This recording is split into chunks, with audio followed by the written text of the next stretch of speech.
Pangalang araw na ngayon sa Papal Conclave kung saan ang mga cardinals ay walang komunikasyon sa mundo. Ang pagpili ng Papa ang misyon nila para sa 1 bilyong mga Katoliko mahigit.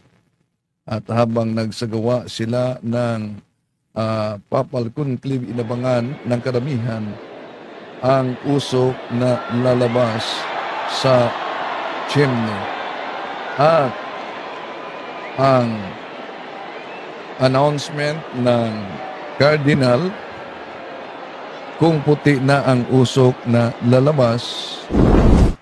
Habemus Papam! Ito ang hinihintay ng karamihan. Dahil sa unang araw ng Papal Conclave ay wala pang napiling kardinal na magiging kahalili ni San Pedro. So ngayong araw mga kapatid, tag-apat na bisis magsagawa ng papal yung mga cardinals na eleksyon. So ngayong araw, schedule alas 4:30 mamaya, lalabas ang usok sa chimney.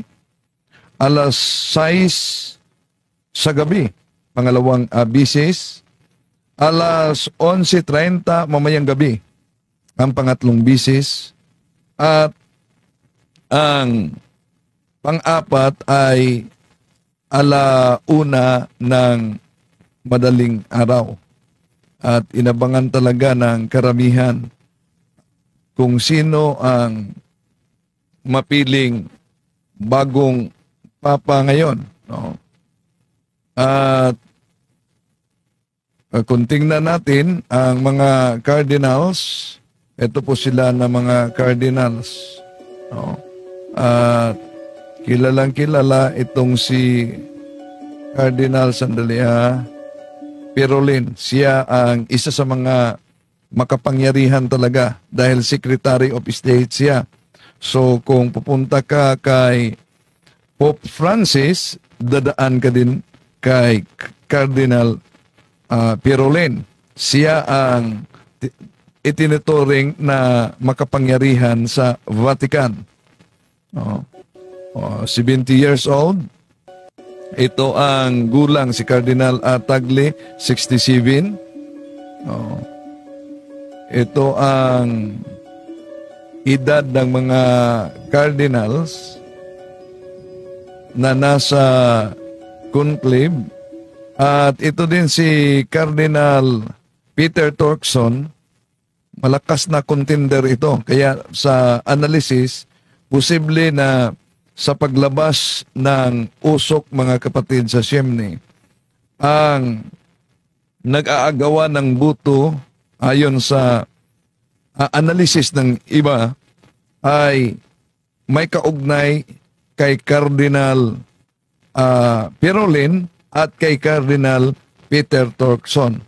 Si Cardinal Parolin at Peter Turkson, sila kilala sa tinatawag na progressive cardinals. Pero malawak din ang kaniyang karanasan, no? Lalo na sa peace negotiation.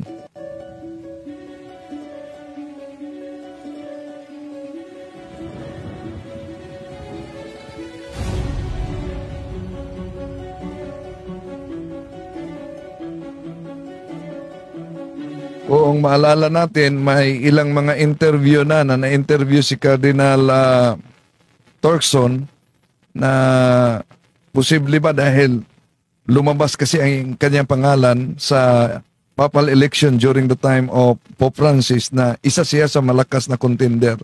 Posible ba na may kauna-unahang black folk sa simbahan? Ang sagot niya, bakit hindi? No? So willing talaga siya. At questionable na po yan dahil he who does not seek power is the most qualified to hold it.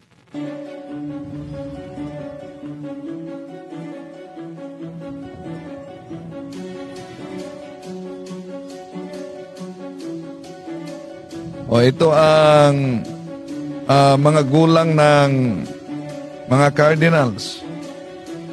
Napaka-tradisyonal si Cardinal Robert Sara, si Cardinal Raymond Leo Bork, dating prefect sa Apostolic Signatura, yung Supreme Court ng Vatican. At napaka-tradisyonal. Ang problema lang, traditional versus progressive, merong 18 lang na cardinal. Ang traditional ngayon, karamihan, mga progressive. Kung maalala ninyo, during the time of Pope Paul VI, nang ipahayag ni Saint Paul VI, the smoke of Satan has entered the church. Bakit? Nagpaimbestiga siya. Sa advice ni Cardinal Estafa noon na siya ang tinatawag na prefect sa Apostolic Signatura at ni Cardinal Hode, na iimbestiga ang tinatawag na the core government of the church, ang Roman Curia, dahil may cardinal na active na miyembro at 33rd degree Freemasonry na miyembro sa Italian Lodge Masonry. At na-confirm talaga yan. At ang nag-imbestiga niyan ay si Edward Cardinal Gagnion. At kasama ni Cardinal Gagnion si Father Moore.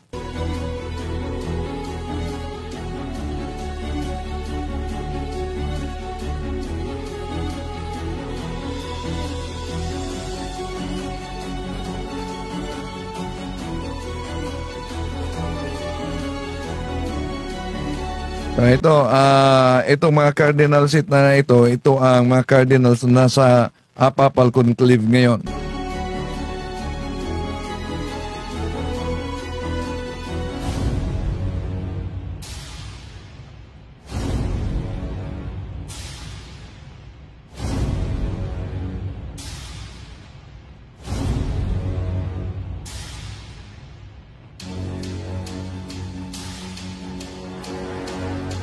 Bago dyan, i-acknowledge muna pala natin ang ating mga kapatid na yun na pumasok sa, acknowledge muna natin ha, si Titus Neri, si MG Tumang, si Bicolana, hello, si Shenli Apata, at sa ating Facebook, si Kin Julay Ragasa, si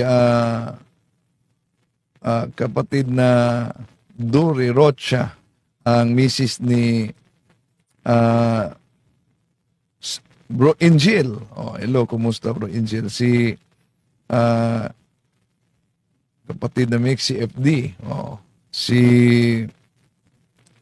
Jarly Bangkiao, si Kaiser Lugop, at sa lahat ng mga sumusubaybay sa ating live streaming ngayon. Si Josephine Maloyo, abangan natin mga kapatid ang alas 4:30, no, na schedule na paglabas sa Usok. Ngayon, pakinggan natin ang analysis ni Dr. Taylor sa posibleng malakas na cardinal na isa sa mga posibleng pinipili, no? Anong nangyari sa Usok naging fountain po? Anong Usok naging fountain? Yung yan, Usok naging fountain. Itong si, ano ba tong religion niya? Parang kaanib ba to sa Iglesia ni Manalo o kaanib sa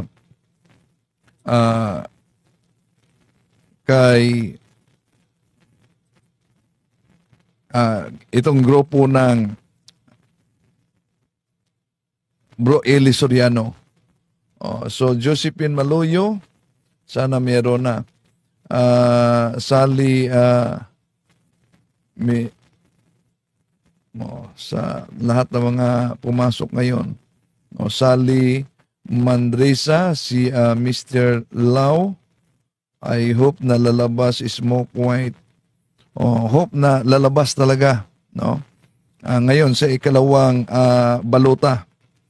Dahil yun talaga ang tradisyon. Alam niyo mga kapatid, na ang tradisyon na yan, noong una, pagpili ng Santo Papa, hindi sa pamamagitan ng Papal Conclave at hindi mga cardinals ang nagpili. Ngunit yung tinatawag ng mga protestante na tinatawag nilang Dark Ages, ano yung bakit Dark Ages? Alam nyo, dahil yung mga hari noon, yung mga emperador, sino ang mapupusuan nila na malakas din sa kanila at kaibigan sa kanila? Ay, yung mga hari mismo ang magturo kung sino ang gawing obispo at gawing abot. Nangyari yan mga kapatid, mga taong 1040, 1030, yung 1040, 1030, napansin nyo sa history, wala pa yung mga protestante dahil 1517 ang protestante 1517 si Martin Luther, wala pa si Felix Manalo dahil 1914 lang sila, no? At wala pa. So although wala pang protestante noon, wala pang protestante sa taong yon mga kapatid, pero ang problema, yung mga Katoliko na mga hari, yung mga Katoliko na emperador, sila ay magpipili kung sinong napupusuan at malakas nila kahit hindi pare, na gawin nilang obispo. Kaya nga, sa taong 1049, itong si King Henry III, no, may napupusuan siya na gustong gawing Santo Papa. Ang pangalan ay si Bruno. So naluklok talaga sa trono noong taong 1049. Naluklok sa trono si Bruno bilang Papa. At pagkaluklok sa trono, ang dinala niya na pangalan ay Pope Leo IX. Pero although niluklok ng hari, makilala sa kabanalan si Pope Leo IX. Grabe, ang mga reformation niya sa loob ng simbahan, no? Daming reformation niya, no? Diyan natin makita na kumikilos pa rin. Malapit na ang 4:30 sa paglabas sa usok, no? Hope na itong usok na lalabas puti na talaga, no? At maraming, kanina may nabasa ako, fake news yun may nabasa ako kanina, kasama kong media pa ang naglagay sa kanyang Facebook, natawa nga ako, dinilit na niya. Sabi niya, congratulations, just in, Cardinal Tagle was elected as Pope. Vatican News. Sabi niya, Vatican News, and took the name Louis the First. May nagsabi siguro na hindi yan totoo, kaya dinilit. No. So, mag-ingat kayo sa fake news. Huwag agad-agad maniniwala sa fake news, mga kapatid. No? So, ang napaulat na malakas at sa analysis, nahati ang buto ng mga cardinals ayon sa analysis ng mga traditionalists ay buto daw para kay Cardinal Parolin at Cardinal Turkson. Wala ni isa ang nakakuha ng 2/3 majority Kaya itim ang usok. Yon ang analysis nila. Malakas talaga si Cardinal Parolin dahil siya ay Secretary of State, no? At si Cardinal Turkson malakas din, no? Na Cardinal at di basta-basta din ang kaniyang, pero nangangailangan din tayo na maibalik ang mga tradisyon sa simbahan. Kaya daming mga nananalangin, sana makalusot si Cardinal Sara, para maibalik yung tradisyon. Dahil napaka-importante na tinatawag, yung panahon pa ni Pope Benedict XVI, we must go back to the basic. Halimbawa, during the time ni Cardinal, ni Pope Benedict XVI, inatasan niya ang mga obispo sa buong mundo na bawat dioceses magturo talaga ng exorcist. Pero ang problema, dahil maraming mga bunga na sa tinatawag na progressive theology at di maniniwala na real talaga ang demonic possession, lalo na pag nag-aaral ka sa psychology, meron silang sariling paliwanag sa mga manifestation. At ang psychology, kung nag-aaral kayo sa psychology, may pag-aaral na ginagamit yung Enneagram. Ang Enneagram, kung magpunta tayo sa tinatawag na Ministry of Liberation, kahit sa seminaryo, tinuturo na yung Enneagram. May mga seminaryo na nagtuturo ng Enneagram. Ano ba yung Enneagram? Yung ugali mo ay kikilalanin sa pamamagitan ng numero. Example, number 1, perfectionist ka. Yan ang Enneagram. Pero occult yan. At meron din sa psychology na ginagamit yung tarot card para kilalanin ang tinatawag na ugali ng tao. So kung pagbabasa ng tarot, occult yan. Pero sa psychology, hindi yan pinaniniwalaan na occult. So, kung i-embrace natin yan ng mga paniniwala at makalimutan na natin ang tradisyon ng simbahan, yan. Diyan napapasok ang pagiging progressive. No? Kaya di kayo magtaka na dami talagang di na maniniwala ng extra ordinary demonic attack. Cardinal Sara picture. Siya ayon kay Conrado Apali. So, pakinggan muna natin analysis ni Dr. Taylor kaugnay kay Cardinal Parolin at kay Cardinal Sara. Ito ang kaniyang analysis. All right, back to Cardinal Parolin. He is 70 years old, so he's a little bit young. So if you let Cardinal Parolin, you could get a 15-year pontificate. Si Pope Francis, 12 years. Pontificate niya. Okay. Balik na pala natin mga kapatid. During sa tinatawag, bago yung analysis, during sa tinatawag na Dark Ages, tinatawag ng mga Protestante, merong kumakalat na lay investiture. Yung lay investiture, kahit mga laiko hindi pare, makapangyarihan ang emperador at ang hari, magtuturo sila mga kapatid ng tao na gawin nilang obispo. Kaya nga, si King Henry III, King Henry III, Emperor Henry III, itinuro niya si Bruno na magiging Santo Papa at nakaakyat talaga sa papal throne. Anong taon yan? 1049. Wala pang protestante na yan.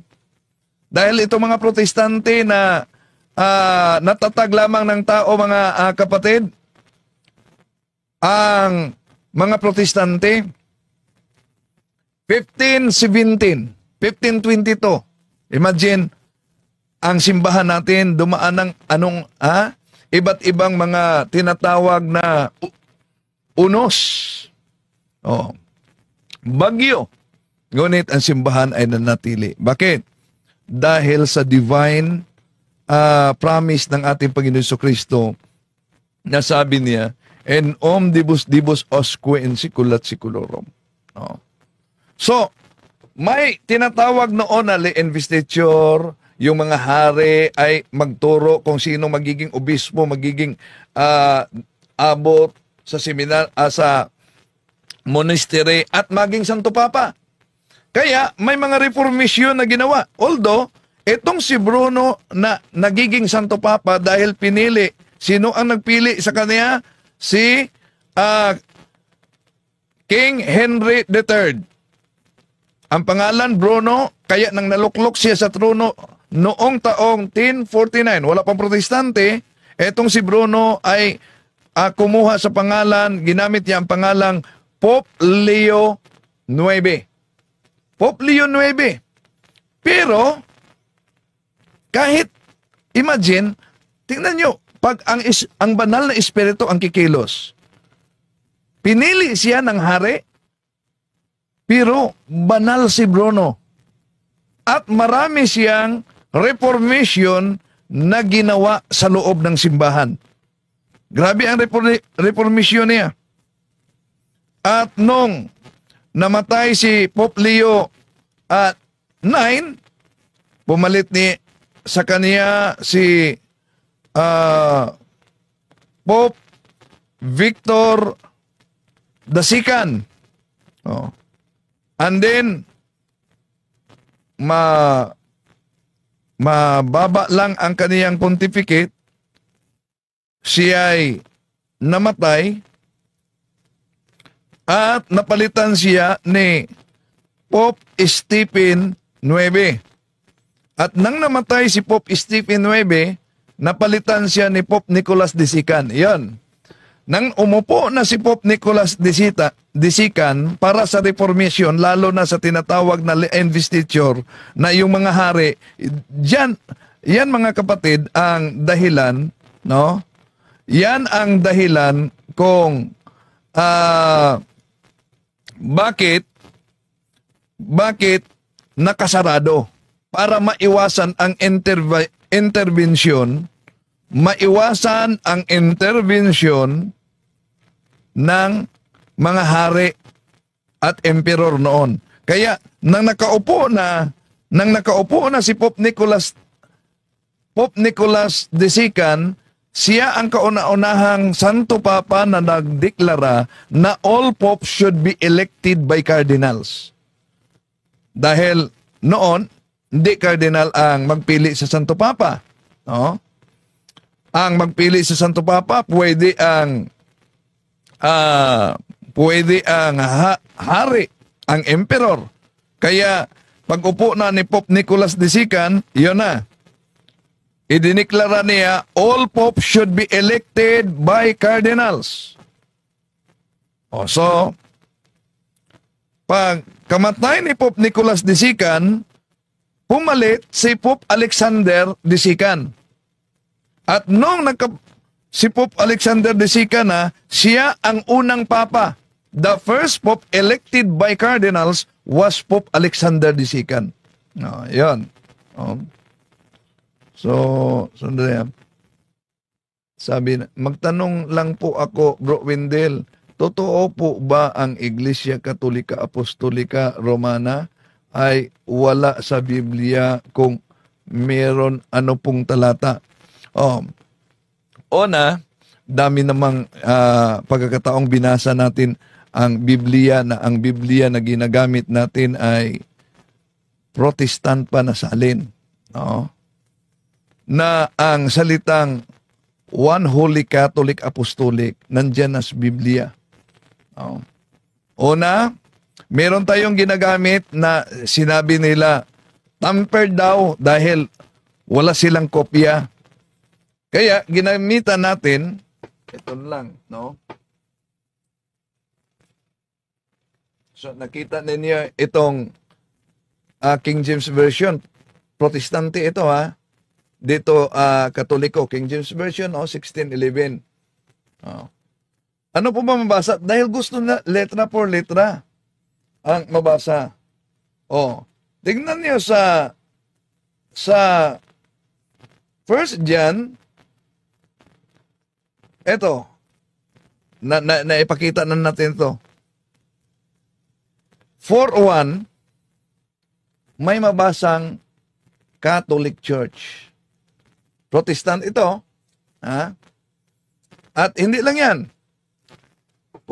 Dito tayo sa tinatawag na Paraphrase on the New Testament. May mabasa din na Catholic. Para sa nagtanong na letra por letra mabasa pa. Kung punta tayo dito sa isang paraphrase, One Holy Catholic Apostolic talaga ang mabasa. Protestant din ito. Paraphrase lang. Protestant, pero paraphrase saan? John chapter 10 verse 16. Kung wala kayo, pwede niyong ma-order yan sa online. Bakit ginamit natin ang salin na protestante? Dahil kung saling katoliko, sasabihin nila, bias, katoliko kasi yan. Ngayon, protestante yan na salin. Ang problema ng ating mga kapatid, sasabihin nila, di kami maniniwala pag di mabasa sa Biblia. Hindi. Huwag kayong maniniwala ng Biblia. Bakit? Mabasa ba ninyo ang salitang Biblia sa loob ng Biblia? Pagkatapos, ang Biblia ay hinati sa chapters and verses. Mabasa ba ninyo? Inutos ng Diyos, hatiin ninyo ng chapters and verses ang Biblia? Wala naman. Katoliko ang naghati niyan. Pagkatapos, part sa lahat nating mga ecclesiastical activities, lalo na sa mga protestante, yung kalendaryo. Sa Biblia, mabasa ba ang kalendaryo? Anong uring kalendaryong ginagamit ninyo? Gregorian calendar. Sino po ba ang nagdeklara sa Gregorian calendar? Ang Santo Papa ng Simbahang Katoliko. Di kung para sa mga protestante, ang di mabasa sa Biblia, ay di dapat maniniwalaan, huwag na kayong maniniwala ng Bible. Dahil even the word Bible does not found in the Bible itself kung gamitin ninyo ang King James Version. Kaya may mabasa ba? Meron bang talata? Protestant, paraphrase. Pwede niyong kayo mismo ang magbasa, John chapter 10 verse 16. Sa One Holy Catholic Apostolic. Meron dito sa Protestant na paraphrase Bible. Ginagamit natin yan dahil Protestant yan. Kung Katoliko ang salin, sasabihin nila na sasabihin nilang bias. Pero pag may mabasa, ang problema nila, di na naman nila paniniwalaan na may mabasa kahit Protestante. Yun. So na-surprise sila sa ganyan mga kapatid. Lalo na pag sinabi nila si Felix Manalo Angel, wala namang mabasa sa Biblia na si Felix Manalo Angel. Natalikod ang unang iglesia, wala namang mabasa sa Biblia. Natalikod ang unang iglesia. Pero yun ang pinaniniwalaan nila. Balikan natin ang analysis ni Dr. Taylor. Could be longer than Francis Bergoglio. Is that something you want to do? Cardinals have to ask them that. Where is he with Pope Francis? He's definitely pro-continuity, pro-synodality, pro-progressive. Can he unite? He is rumored to be very powerful. He knows everything in the Vatican. He's the number 2 under the Pope. He's the Secretary of State. But it's rumored that he's not well-liked or trusted because he is so powerful. And if you want to get to Francis, you have to go through him. So that means that he holds a lot of cards. He is extremely powerful, has been powerful. He's hailed as pragmatic and diplomatic. He's not really seen as a theologian or a mystic or a desert father or someone writing, theological books. He's a diplomat. He's the Secretary of State. He is Italian, which is a positive, and he's definitely a first row candidate for the progressives. He is the first row candidate for the progressives. He's their number one guy going in. You might say, what about Cardinal Tagle? Cardinal Tagle is in my opinion, not papabile. He cries. He does, break dances. He's very cringe. Very emotional si Cardinal Tagle. He does not have gravitas. He's very pro-Francis. He's pro-Francis, but he doesn't have any of the solemnity or weight of someone like Cardinal Parolin. So I think Tagle is out.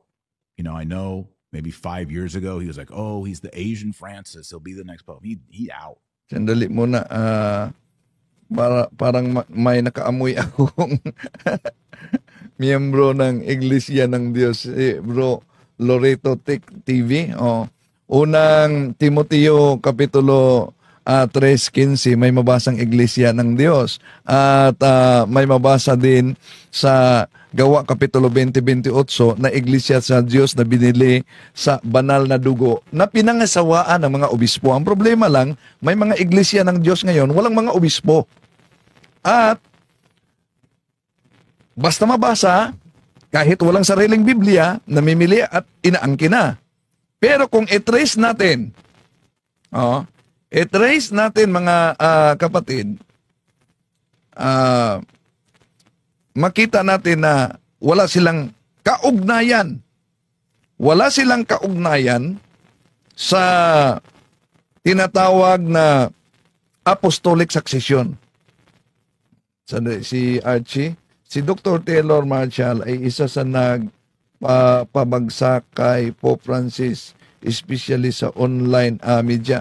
At di naman mabagsak si Pope Francis at kahit pero bawat isa meron namang yung mga progresibong kilos kasi ni Pope Francis na minsan di talaga maunawaan ng karamihang mga traditionalist. Pero si Pope Francis ay meron siyang reformation talaga. Reformation sa loob ng simbahan. Halimbawa, yung paglabas niya ng moto proprio, Vos Extexlos Mundi. Inatasan ni Pope Francis ang lahat ng mga obispo na pag may pare sa diocese ninyo na involved sa sexual abuse, dapat ang obispo, makinig kayo mga leha, bilang kasapi sa simbahang Katoliko, ang obispo ay mag-report niyan.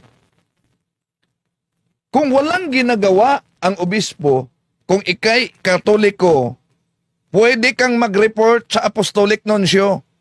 At kung ang Apostolic Nuncio ay mag-imbestiga na ang obispong ito ay walang ginagawa talaga sa naturang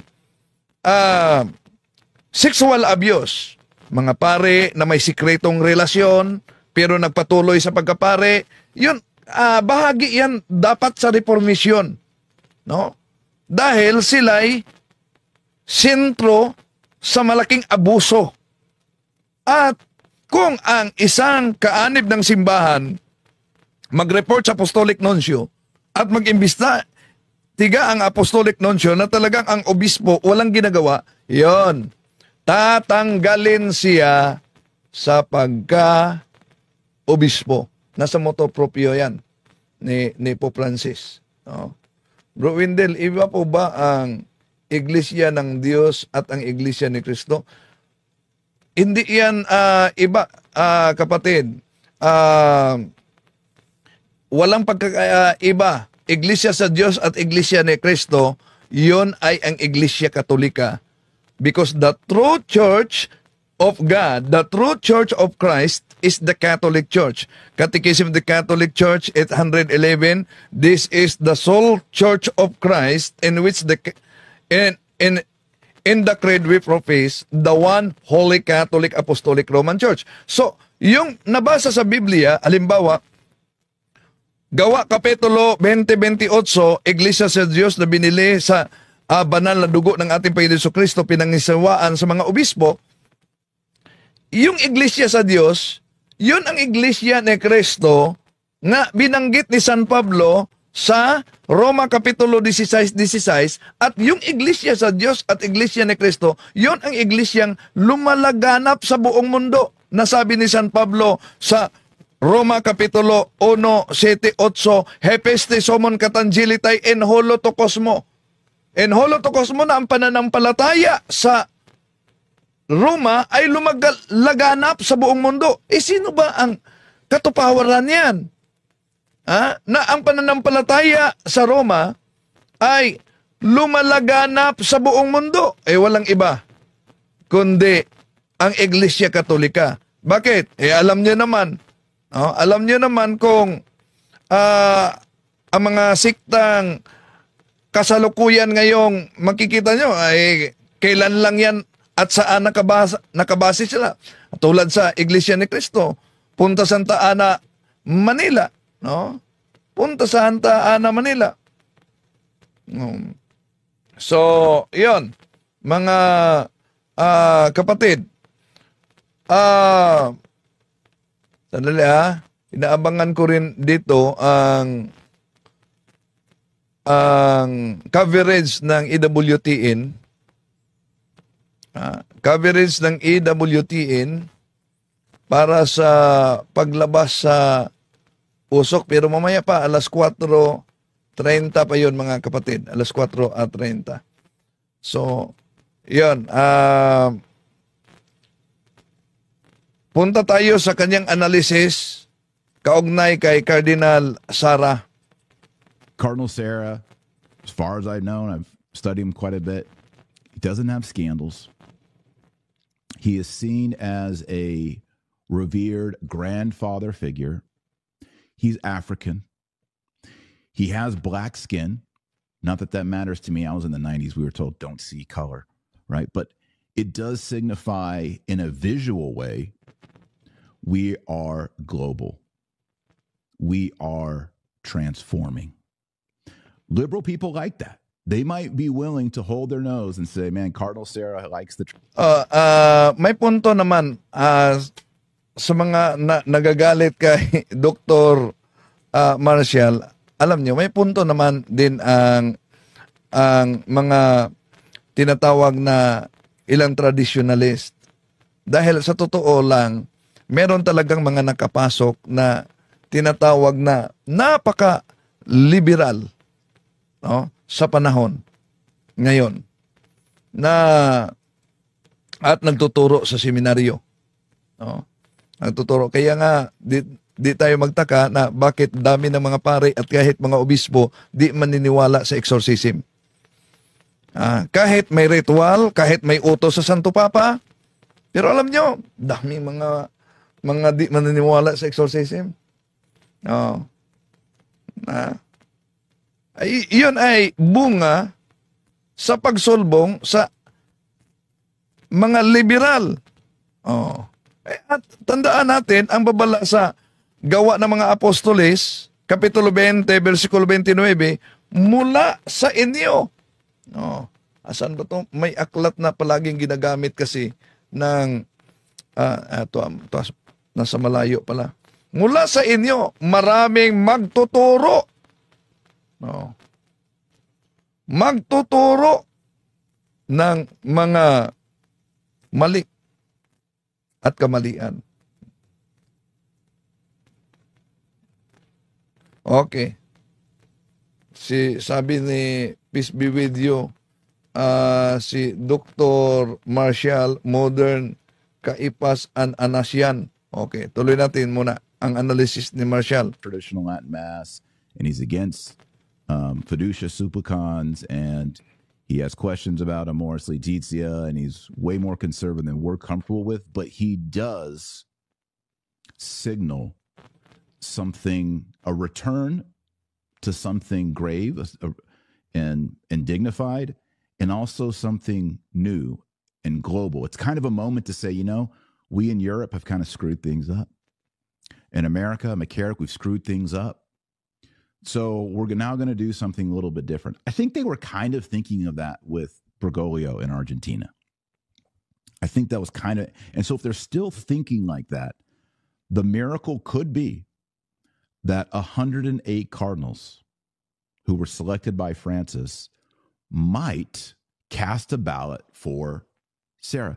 And it'll have to be, I think, in the first 3 or 4 ballots. It's going to be something that's tested out. It's either going to happen or it's not going to happen, right? They're either going to come in thinking this, feeling this, wanting this, or they're going to come in and they're going to vote 20 votes for this guy and 40 votes for this guy and, 15 votes for him. And they're going to be off to the races trying to get to that 2/3. But if they do have this sense, hey, we want people to donate to Peter's Pence. Right now, people in America are not donating to Peter's Pence. They don't trust the Vatican. Sandali muna mga kapatid, no? Tingnan natin ngayon ang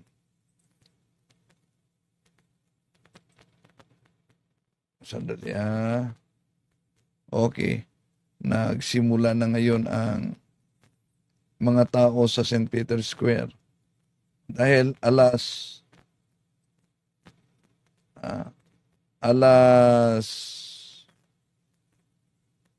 sandali muna.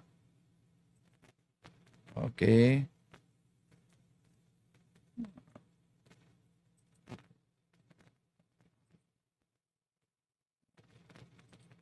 Okay. Ito na sa St. Peter.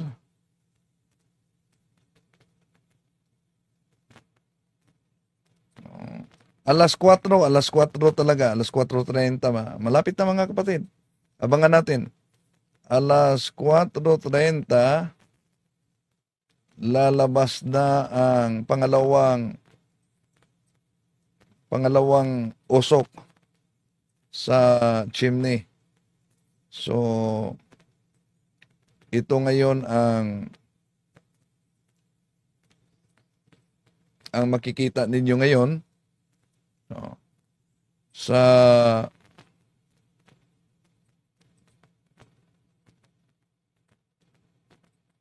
Vatican, dami ng mga nag-aabang din. So, alas 4:30. Alas 4:30, ilang minutos na lang. Okay. So, abangan natin, mga kapatid. So, link tayo sa Vatican Media.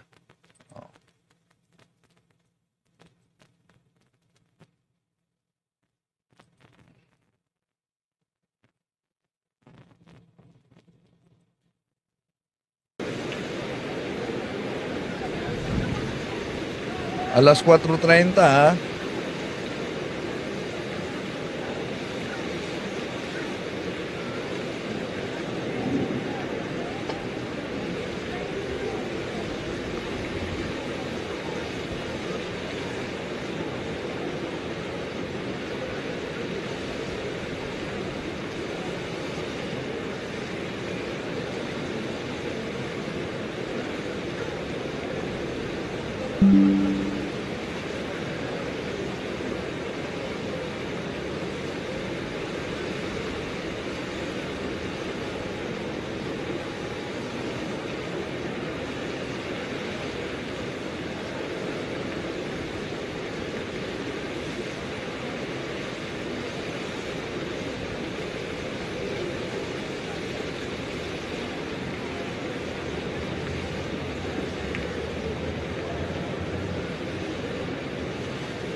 Unti-unti nang dumagsa ang mga tao sa Vatican Square dahil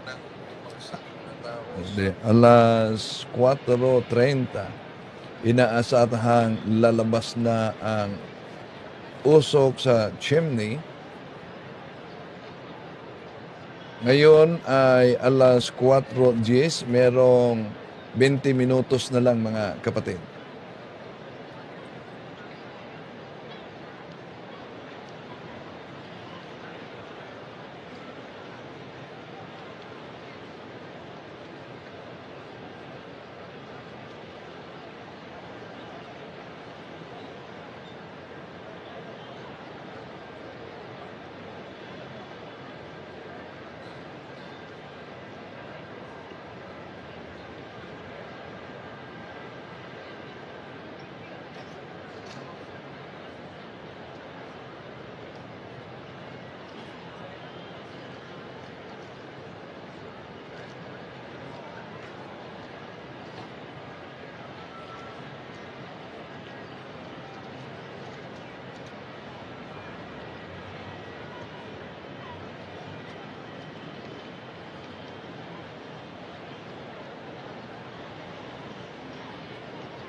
Abangan ninyo mga kapatid, makita ninyo ngayon na ang mga tao ay unti-unti nang nagpuntahan sa St. Peter's Square dahil alas 4:20 o alas 4:30 ang pangalawang usok sa chimney ang inaasahang lalabas na.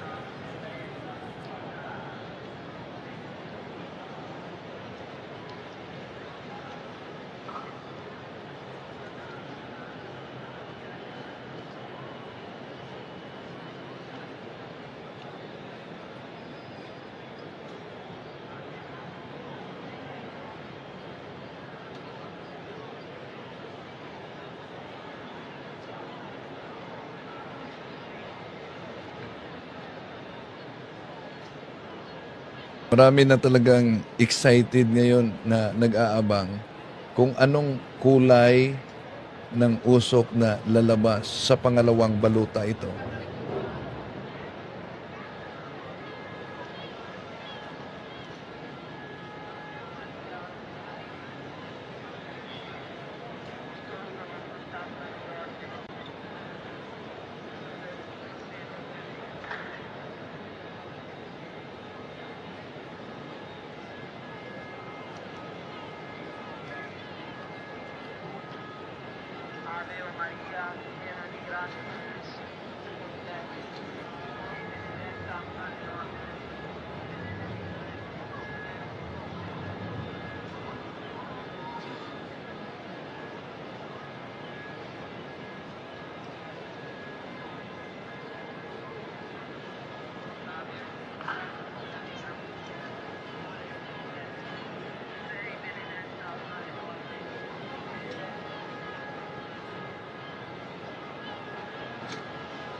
Siguro maraming mga nagtatanong, bakit ba sa St. Peter's Square ay may parang Egyptian obelisk na makita ninyo.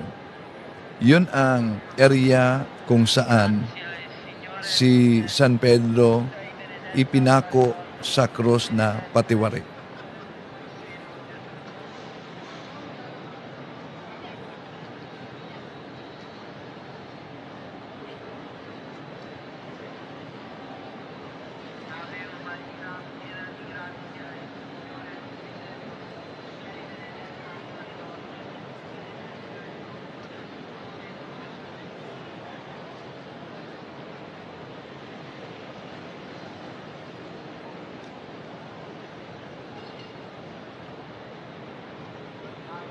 Ilang minutos na lang mga kapatid ang schedule sa paglabas sa pangalawang usok sa chimney.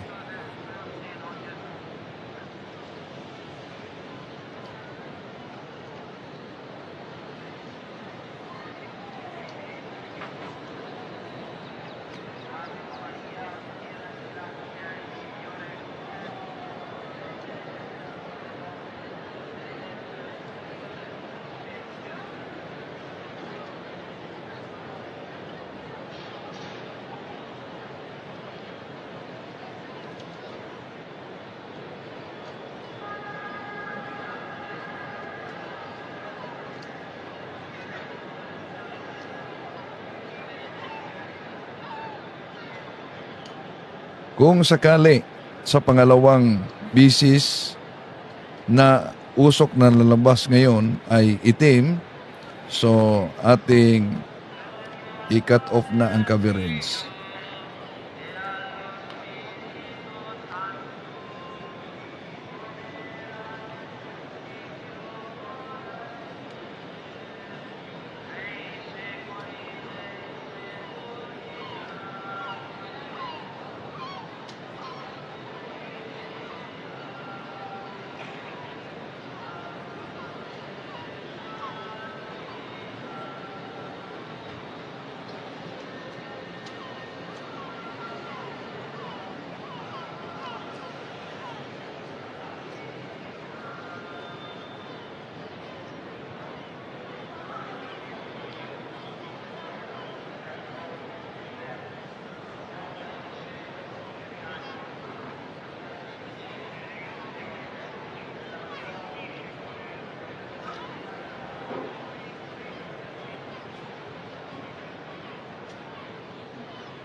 piena di grazia, il Signore è con te. Tu sei benedetta fra le donne e benedetto è il frutto del tuo seno. In minutes na lang mga kapatid, yung naka-schedule na paglabas sa pangalawang usok na nagpapahiwatig kung meron ng napili o wala. Kung itim, wala pang nakaabot sa two-third majority sa papal conclave na cardinal. Pagputi, hudyat na may bagong santo papa na at inaasahan ang Orbi et Orbi, ang panalangin para sa buong mundo.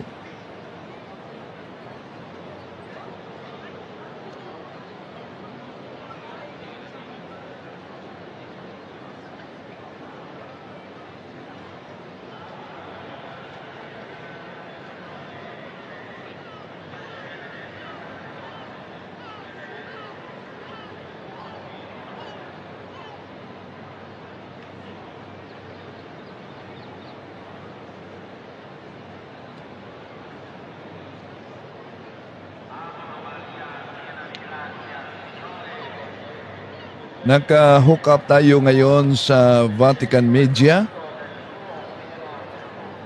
para sa schedule sa paglabas ng pangalawang usok sa chimney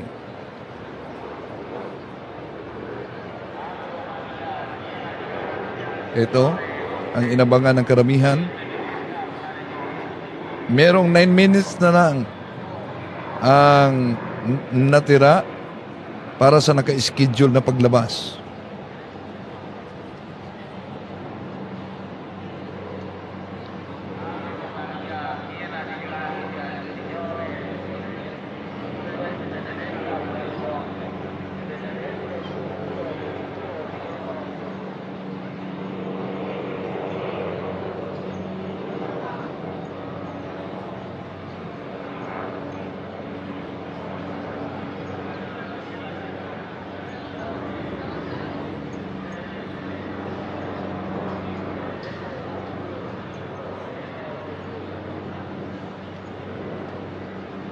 May mga nag-message dito na panalangin nila si Cardinal Tagle daw.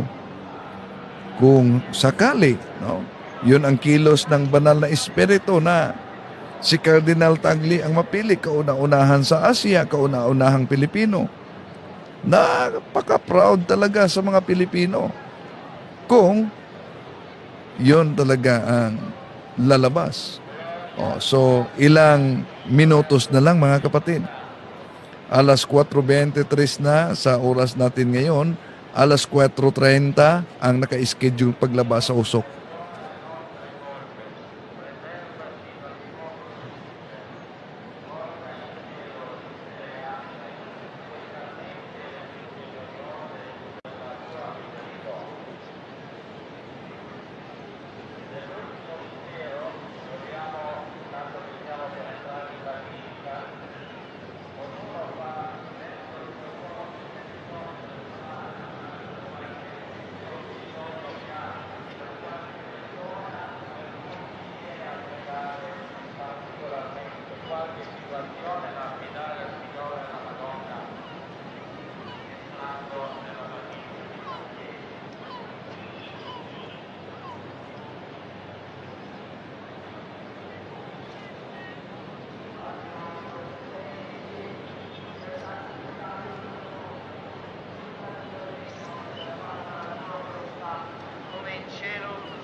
Kadalasan sa mga ganito, papal conclave, magugulat ang karamihan sa resulta.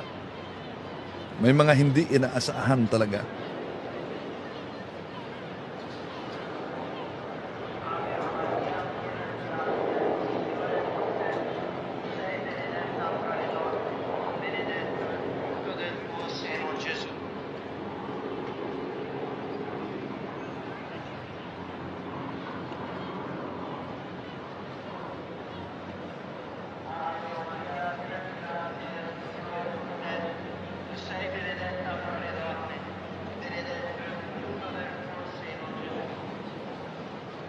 Five minutes na lang para sa naka-schedule na paglabas sa pangalawang usok sa chimney.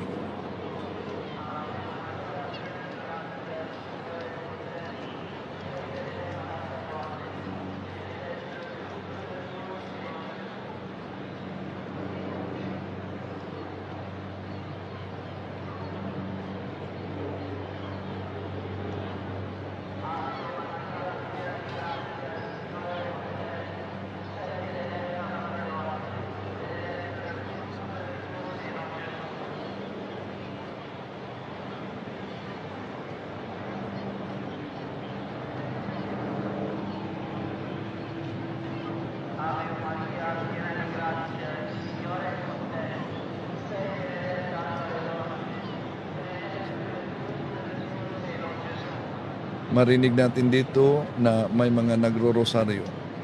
Ave Maria, gracia plena, Dominus tecum, benedicta tu in mulieribus et benedictus fructus ventris tue, Iesus.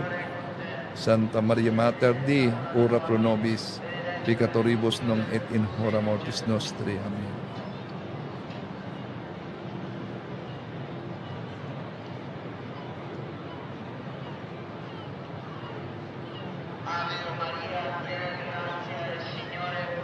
Kung maalala ninyo, di ba? During the time of Cardinal Bergoglio, pangalawang baluta yon siya.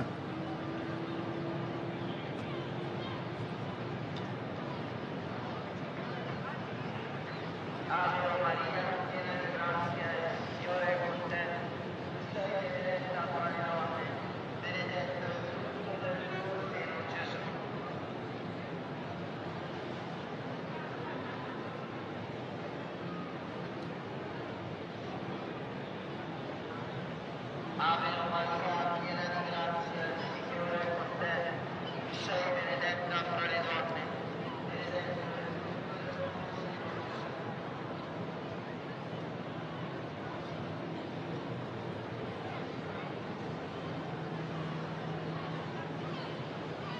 Ave Maria, piena di grazia, il Signore è con te. 3 minutes na lang ang natira para sa naka-schedule na paglabas sa usok. Alas 4:30 mga kapatid.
Merong 2 minuto na lang. 1 minuto na lang.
Alas 4:30 na mga kapatid, ang inaasahang schedule na lalabas ang pangalawang usok sa chimney, alas 4:30 ngayong hapon. Parami na ang mga tao na makita natin sa St. Peter's Square. Baka matatagalan pa sa naka-schedule ang paglabas ng usok. Pero hinihintay dahil yung alas 4:30, yun ang schedule.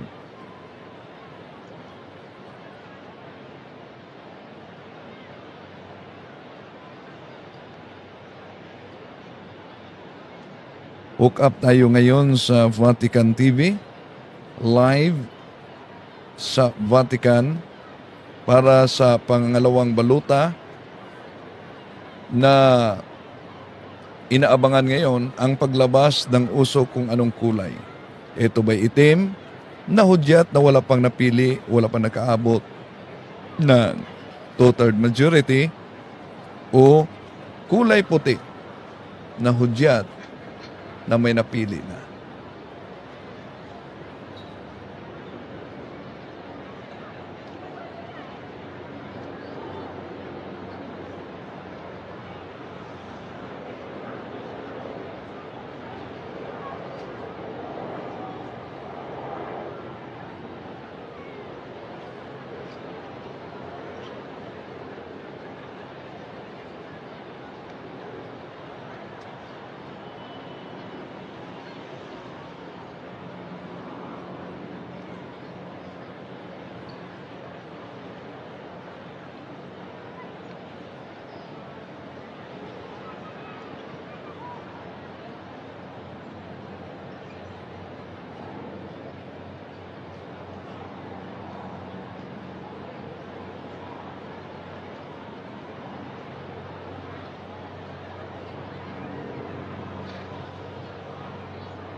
Ang inaasahang lalabas ang pangalawang usok ngayon sa chimney alas 4:30 ng hapon.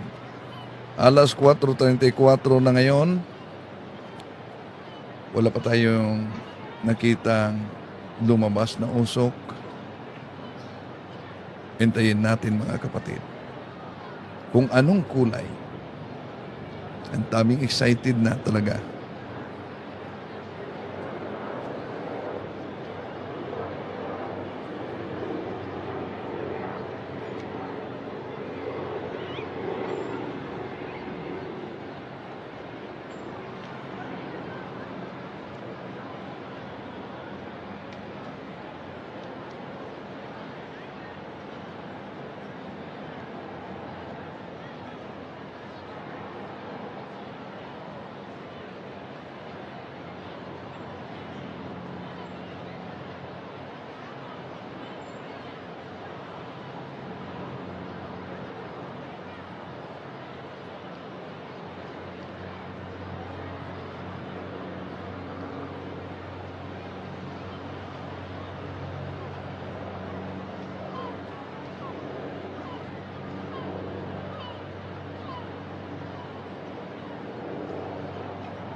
Kung sakali na sa pangalawang baluta ay itim pa rin ang lalabas sa chimney, pangalawang schedule ay alas 6 mamayang gabi. At pangatlo ay alas 11:30 ng gabi. At ang pang-apat ay alauna ng madaling araw sa Philippine time ito.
So, nagapansin ninyo mga kapatid na ang kamera talaga ay nakatutok na sa chimney, hudyat na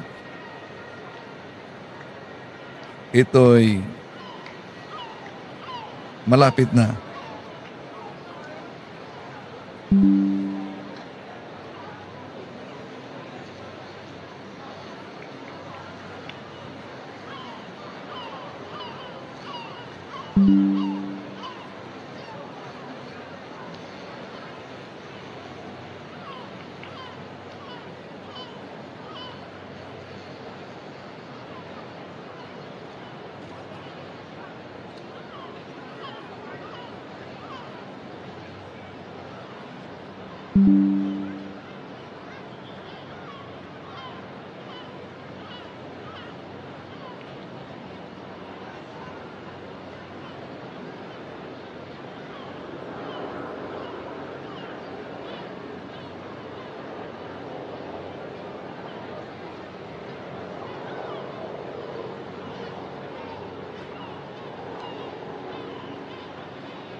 Natatagalan talaga ang paglabas usok.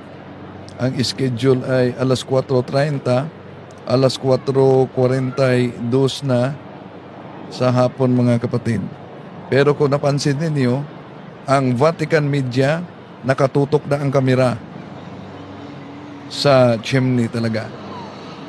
Ito'y hudyat na lalabas na.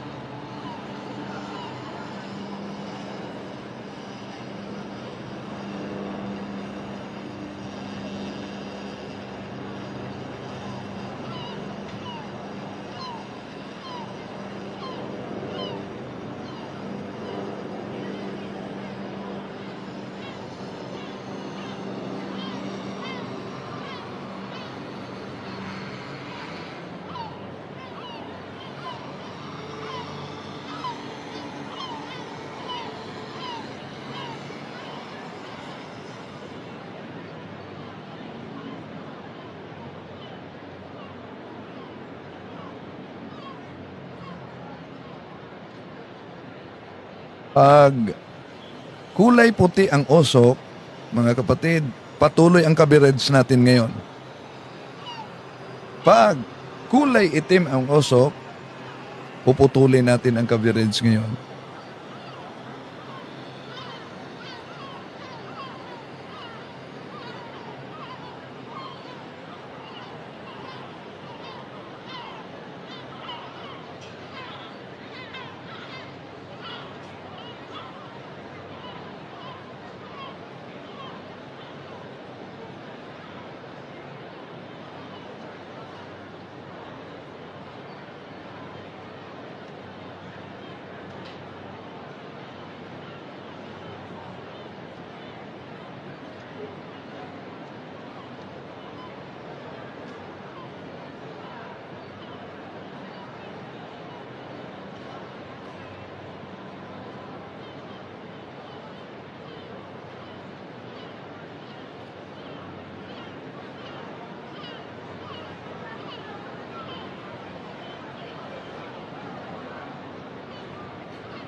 Itong paglabas sa usok, mga kapatid,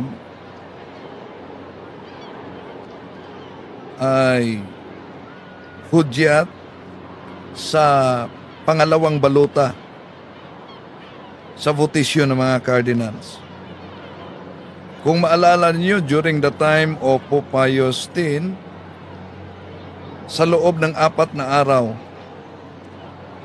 7 ballots yun. During the election of Pope Benedict XV, 3 araw, 10 ballots yun. During the time of Pope Pius XI, 5 araw, 14 ballots yun. During the time of Pope Pius XII, 2 araw, 3 ballots yun. During the time of Pope John 23rd, 4 na araw, 11 ballots yun. During the time of Pope Paul VI,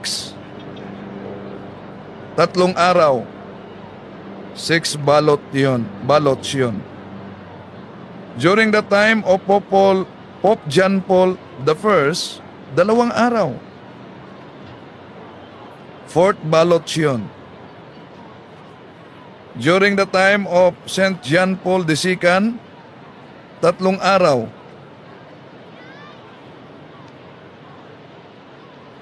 8 ballots yun. During the time of Pope Benedict XVI, 2 araw, 4 ballots. During the time of Pope Francis, 2 araw, 5 ballots. So ang paglabas sa usok ngayon, hudyat na pangalawang baluta pa ito sa pagpili ng mga cardinals. At ito ang pangalawang araw. Si Pope John Paul I, pangalawang araw siya napili. 4 ballots.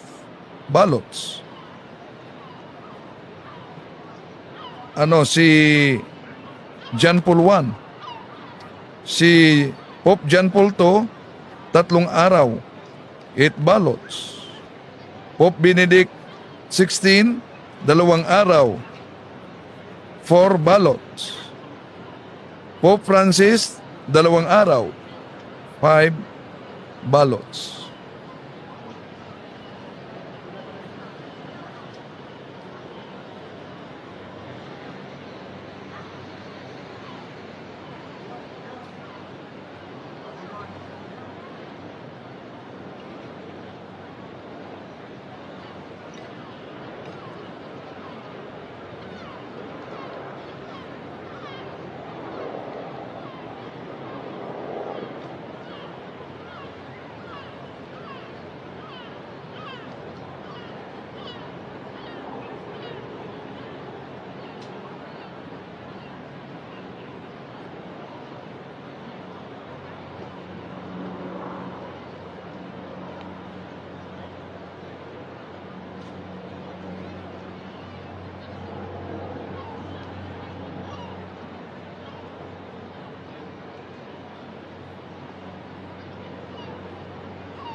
To make his message known is our responsibility. So here